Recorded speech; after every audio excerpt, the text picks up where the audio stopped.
Morning, everybody. Today's class is about intracanal medicaments. We'll be talking about the intracanal medicaments and its use in endodontics. Disinfection of pulp space is an important step during and after cleaning and shaping. And in certain clinical conditions, the use of intracanal medicaments helps in addition to the chemomechanical preparation. So basically, intracanal medicaments reduces the endodontic flora and thus helps in favoring the periapical tissue repair.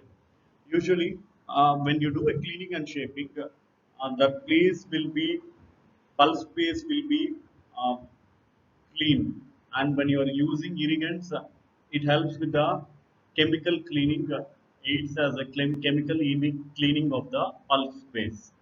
So, but when when you need to disinfect the pulse space during a inter-appointment period, and when you feel that periapical lesions are there, and then pulp space need to be disinfected, then the role of intracanal medicaments comes into action. So the intracanal medicament need to be placed so that the microbial count will be decreased. So when you look at the classification of intracanal medicaments, this classification is given by Grossman. It has essential oils, phenolic compounds, allergens, antibiotics, and other pharmacresol compounds like glutaraldehyde, quercetin, N2, calcium hydroxide, and quaternary ammonium compounds. So this classification was given by Grossman. Essential oils, phenolic compounds, allergens, antibiotics, and other pharmacresol like glutaraldehyde, quercetin, N2, calcium hydroxide, and then quaternary ammonium compounds. And this classification was given by Cohen.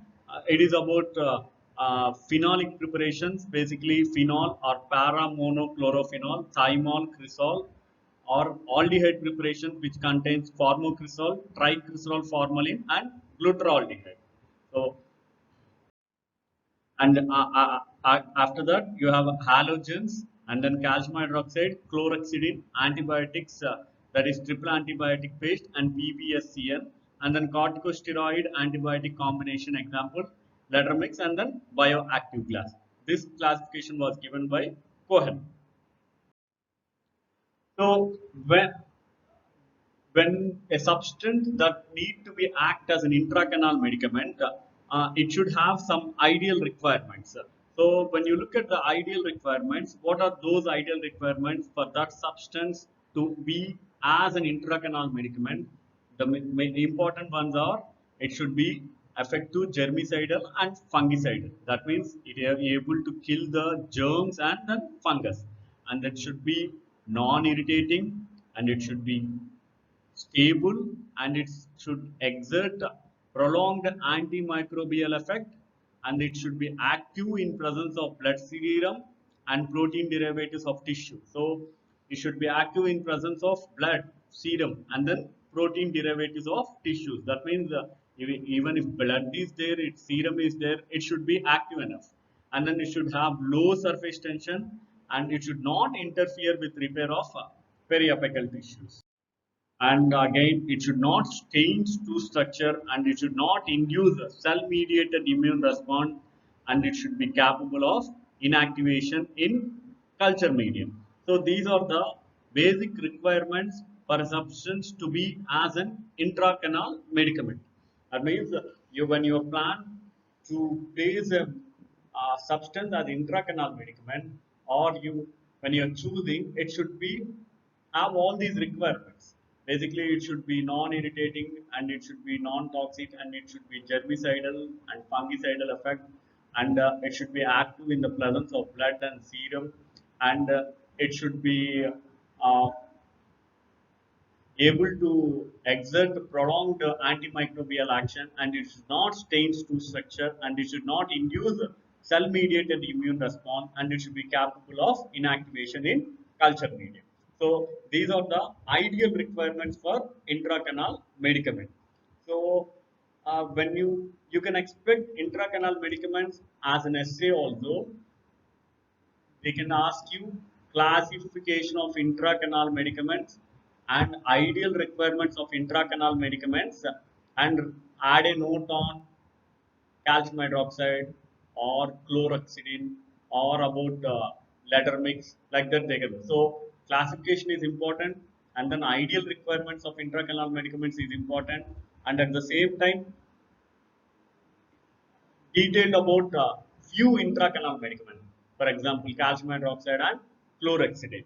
So all these things are important. Again, as 4 marks question, you can expect chlorhexidine as 4 marks question, calcium hydroxide as 4 marks question, or triple antibiotic paste as 4 marks question, or else PBSC, that means antibiotic combinations can be expected at 4 marks question, and then letter mix concentration also.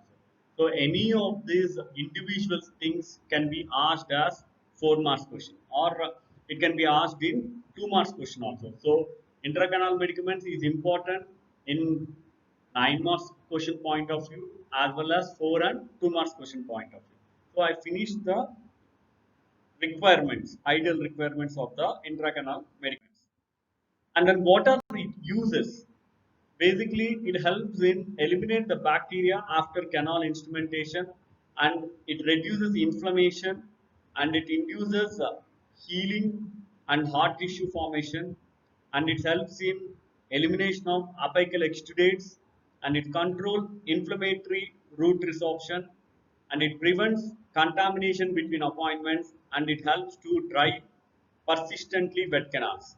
So these are the important uses. That is, it eliminates bacteria after canal instrumentation, and then it reduces inflammation, thereby pain, and it induces healing and hard tissue formation, and it eliminates apical exudates, and it controls inflammatory root resorption and prevents contamination between appointments, and it helps to dry persistently wet canals.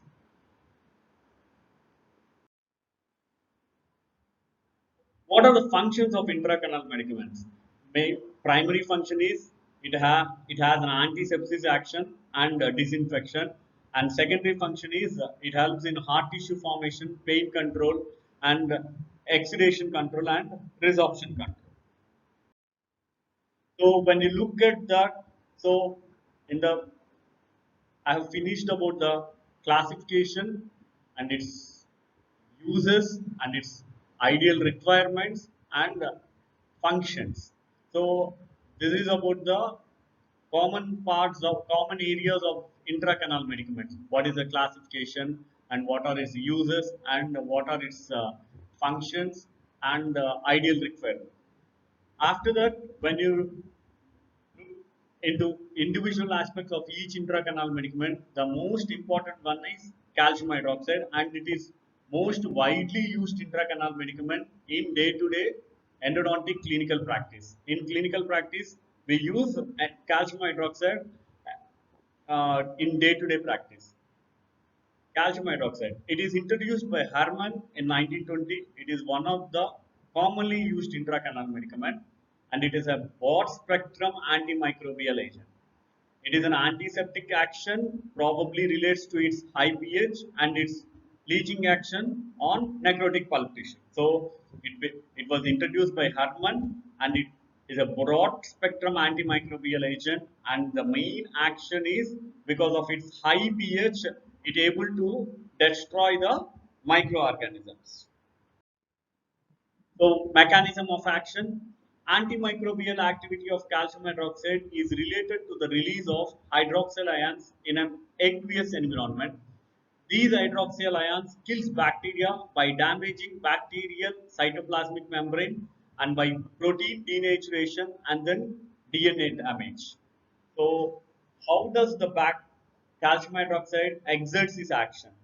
The hydroxyl ions that was released by calcium hydroxide kills bacteria by damaging bacterial cytoplasmic membrane and by protein denaturation and by DNA damage.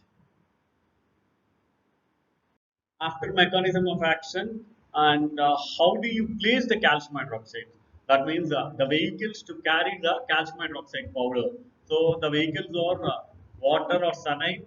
If it is aqueous, you need a vehicle in aqueous in nature, you can use a water or saline. If you need something in viscous in nature, you can use glycerin or propylene glycol. And if you need something in oily, you can use CMCP or olive oil. So that is about calcium hydroxide.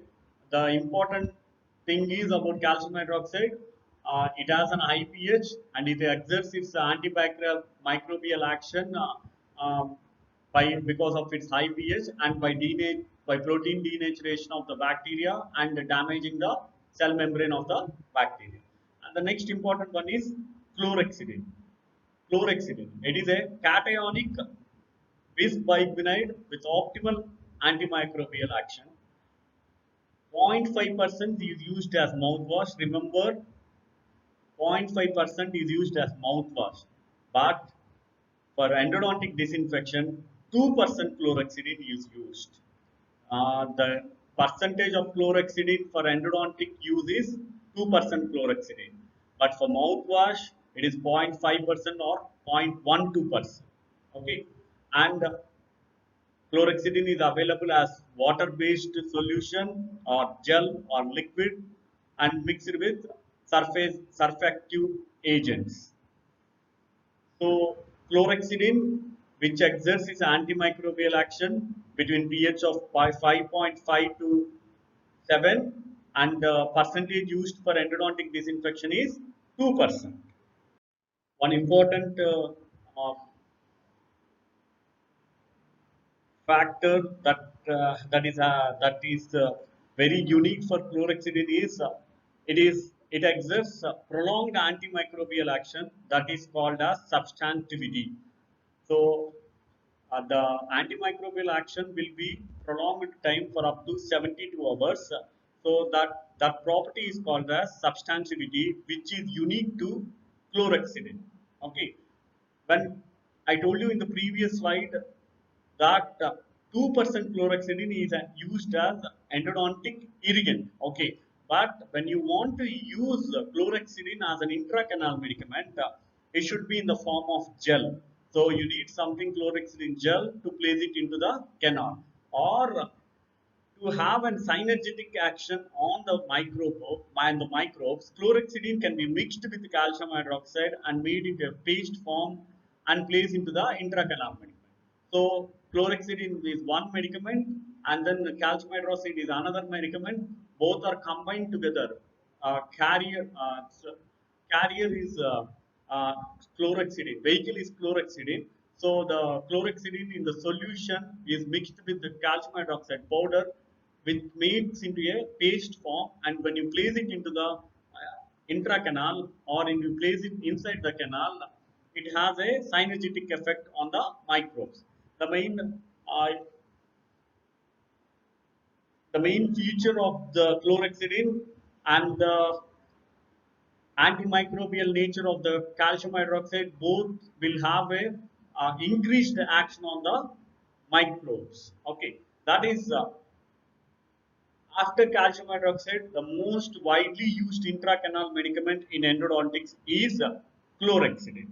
Okay, so what are the antibiotics that are used as an intracanal medicament? They are sulfathiazole, penicillin, metronidazole, tetracycline, and clindamycin. So important antibiotic paste is polyantibiotic paste. It is developed by Grossman.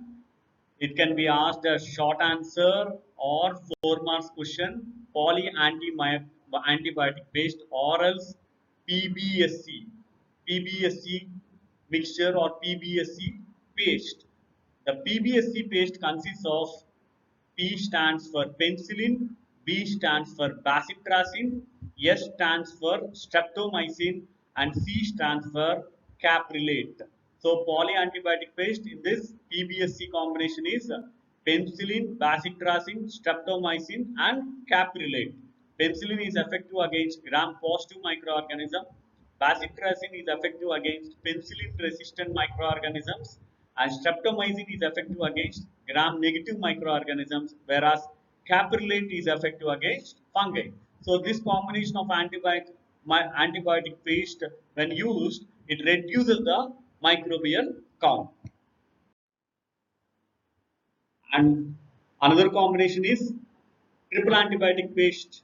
In the triple antibiotic paste, you have metronidazole, ciprofloxacin, and minocycline. So you have three antibiotics. That's why it is called as triple antibiotic paste. You have metronidazole, ciprofloxacin, and minocycline. Triple antibiotic powder either is mixed with normal saline or 2% chlorhexidine, produces the large zone of infection inhibition against E. faecalis. That means you mix triple antibiotic powder with uh, saline or with 2% chlorhexidine, it is very much active against E. faecalis. And the concentration that should be used in the triple antibiotic paste of metronidazole, ciprofloxacin, and minocycline is 1:1:1 combination. What are the corticosteroids antibiotics combination? When corticosteroid and other antibiotic paste are combined together, they call it as corticosteroids and antibiotics combination. They are highly effective in the treatment over instrumentation, but important thing, you cannot replace instrumentation with intracanal medicament. You have to do the cleaning and shaping. That means shaping is done with your instrumentation. Once you have done, and cleaning is done with your endodontic irrigants. Once the place is completely cleaned with chemomechanical preparation, then only you have to think about intracanal medicaments. There is no point of placing an intracanal medicaments without cleaning and shaping. You have to remove as much as possible with your shaping and reduce the microbial count as much as possible with your chemical irrigation, that is cleaning. So after cleaning and shaping only you have to use your intracanal medicament.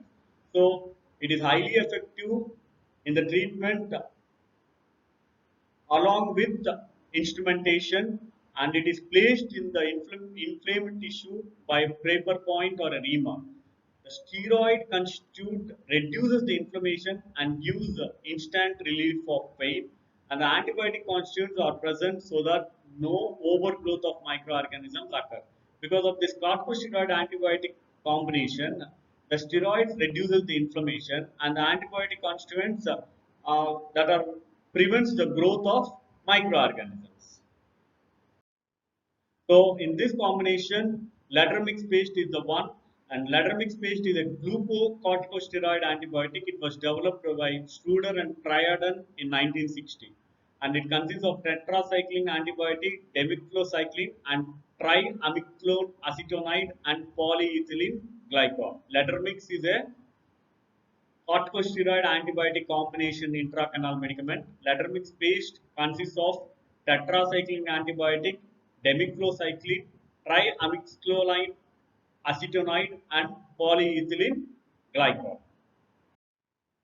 So finally, I have discussed about intracanal medicaments, about classification and its ideal requirements and its uses and its functions, and widely used intracanal medicaments in endodontic practice, calcium hydroxide, chlorhexidine, and then antibiotic combinations, triple antibiotic paste, PBSC, and then Laddermix. So these are the widely used antibiotics, but preferably avoid using corticosteroid combination because it may have some adverse effect also. So preferably go with chlorhexidine or calcium hydroxide in your clinical practice. But exam point of view, Laddermix is important, and then PBSC is important, chlorhexidine is important, and calcium hydroxide is also important. Any of these things can be asked in 4 marks question, and if not, they can be asked in 2 marks question. You can expect at least one question from intracanal medicaments in conservative and endodontics paper. Okay. So the final aspect is placement of intracanal medicament. So how do you place it? So you copiously irrigate the canal, place the master apical file in the canal, dry the canal using absorbent paper points, and then place the Intracanal medicament, which is in the paste form with the help of your master apical file or with the paper point, and then intracanal medicament on top of it place a cotton pellet placed in the pulp chamber and then give a closed dressing. So sometimes you can take intracanal medicament on a cotton pellet and then place that one also into the pulp chamber and then give a closed dressing. You can place it inside the canal with the help of file, and then after you place it inside the canal for the cotton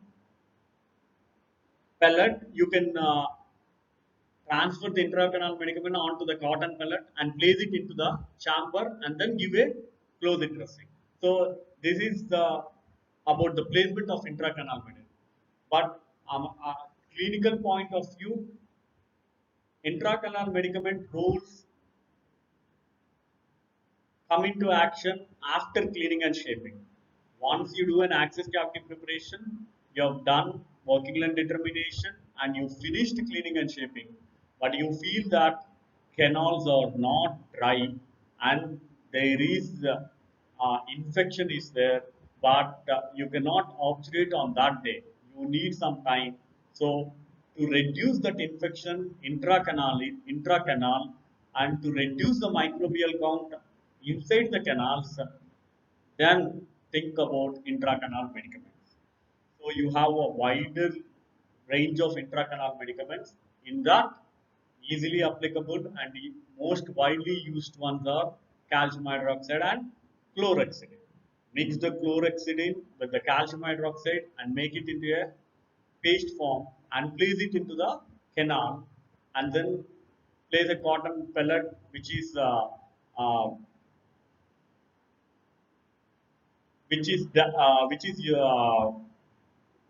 damped with intracanal medicament, and you place it into the chamber and give a closed dressing. So when the patient comes back in the next visit after 5 days, then because of this intracanal medicament which is inside the canal, this intracanal medicament reduces the microbial count, and because of its antimicrobial nature, now the count of the microbes has come down, and the next visit you can do an observation easily. So the main role of this intracanal medicament is to reduce the microbial count. And in cases where you feel infection is more, where you don't want to do a single sitting, always send the patient with intracanal medicament inside the canal and then a close the dressing. Okay, this is about intracanal medicaments.